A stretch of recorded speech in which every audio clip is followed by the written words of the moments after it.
Inuit people, the people who live in the Arctic, who depend on the wildlife and that environment that keeps them here. If that slowly disappears, if the ice starts to retreat and the sea rises and the animals change, how does he think, the culture here will cope with it?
I have a fascination about global warming. I feel I'm in a position where I can play my part in trying to address the problem.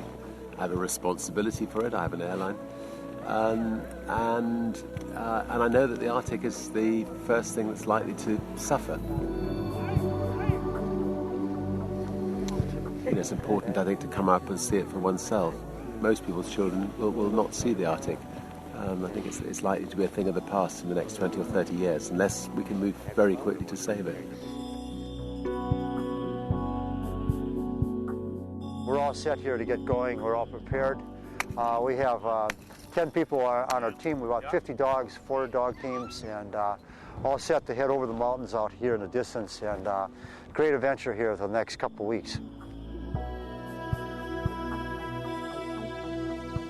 I used to think that the Inuits were the ones who needed saving, but that's completely wrong. They're the ones who can adapt and to their environment.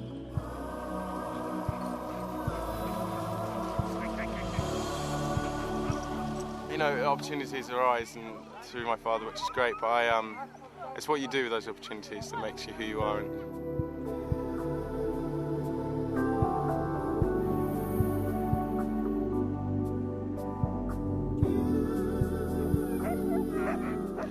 For centuries, things have died and things have been born.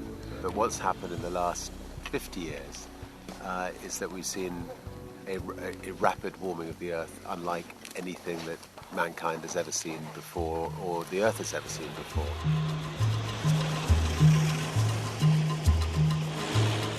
They're driving our cars, and we're burning our fossil fuels, and we're deforesting and burning forests. And the people in the Arctic didn't cause this global warming.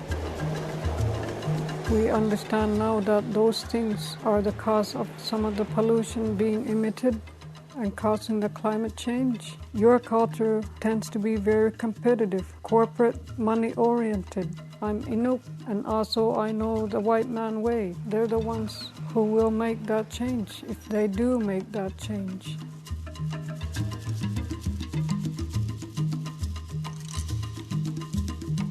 I was on an Avi sled and we were skiing along, and suddenly I heard cracking all around us. I was like, that doesn't sound very good. And then 2 of our dogs fell in the water. We met someone yesterday who went through the ice and lost both his legs. Yeah. He was out there for 3 days. Before he got found? Yeah. In the future, I don't know what's going to happen if we don't do something about it, and that scares me. Yeah, up here we don't get service like you guys. We don't have the money. We have to hunt them for them. We have to struggle to trying to get them. They're wild, eh? You guys just sit around, pay a little bit of money, you get to slice steak, whatever you want, whenever you want. Bang, bang, bang. There you go, finish. You don't have to work so hard. But you can see he's angry because they eat the seals because that's what they live off. We don't just kill for the sake of killing. We kill for a purpose, in that It's a food source that we're trying to get. Traditionally, it was food, heat, light, clothing. With the effects of global warming down in the south, as they say here, you know, we probably don't realize what's happening to the full extent that there are things that are happening here now, and they are feeling it. Ready? 1, 2, 3. Hey!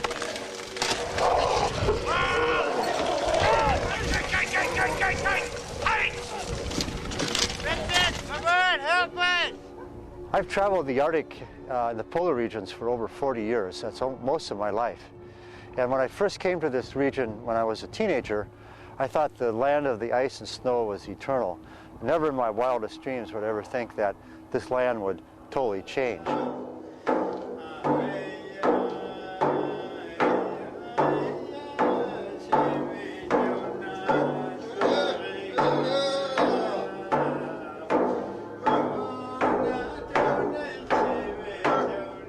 This is the right trail then. There's only one trail and there's no other way but the trail.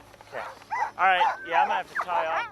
The interesting thing about journeys like this is, you know, you think everything's going very, very well, and then suddenly.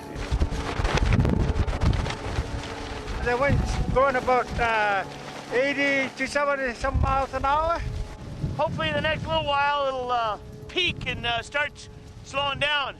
It has been fun, though. You can, if you go stand down on the ice, watch this. If you stand on the ice, you can go forever.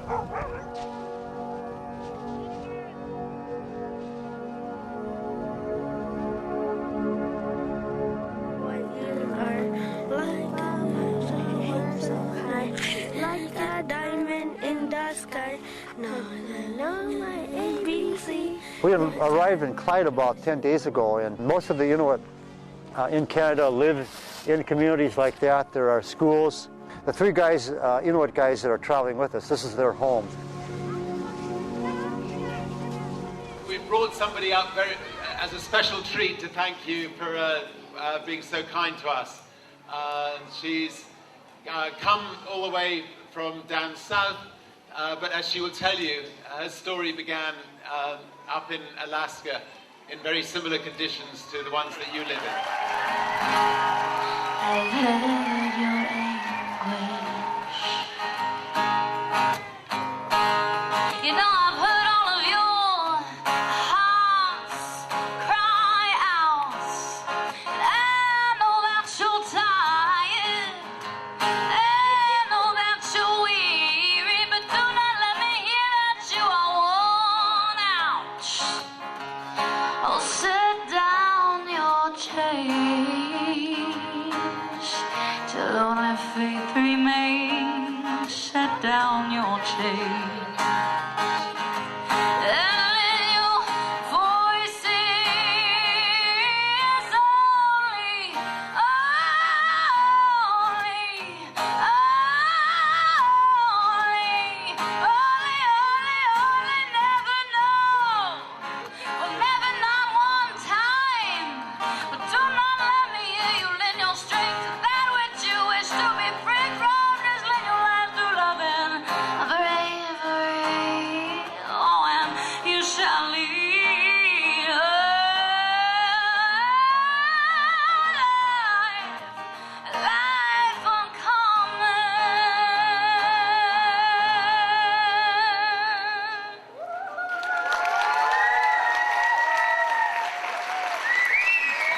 Having had the privilege of spending a little bit of time up north over the last few weeks, the thing I've noticed the most is how wonderfully close you are as families, and how wonderful you embrace your children. And it's just such a wonderful example to the rest of the world. Do you think we should have another song? If I could tell the world just one thing, it would be to run. Not to worry, because worry is wasteful and useless in times like these. The world is going to change sometime soon, where everyone's going to start having, by laws or whatever reason, having to change the way they live. And not even a massive way, just a little way to cause a big effect if everyone does. You might as well invest in doing it now. If everybody used dog power, then we'd have something. We're going to use that right now. Ready? Right.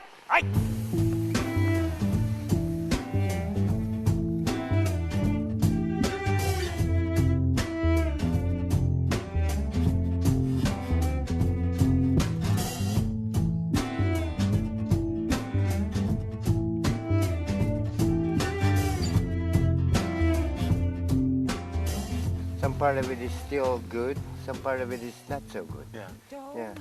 Well, it's been a wonderful trip, and thank you for educating us. No problem. The greatest challenge that the culture is facing is, modernization. It isn't the elements, it isn't surviving ice ages, it isn't surviving the harsh and extreme tundra. The hardest thing is us. But right now we need help from southern people, because we know that there's pollution going on in the world. We know that there's carbon dioxide that's going up to the air. We need to hear their voice to see that global warming is affecting real people.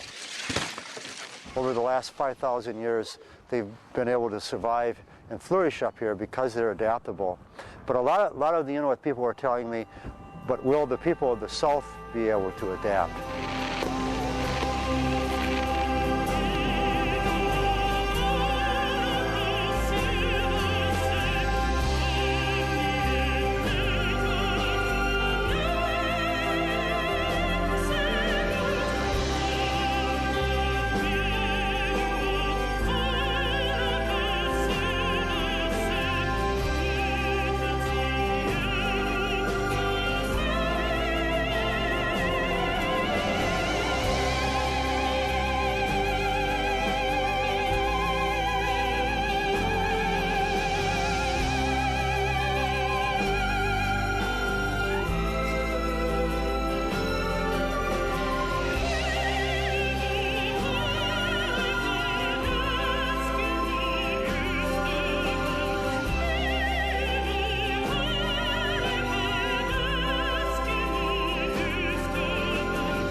The polar bears have to swim farther and farther.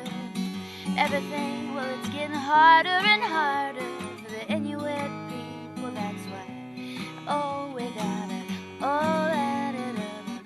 Because who will save your soul if you won't save your own?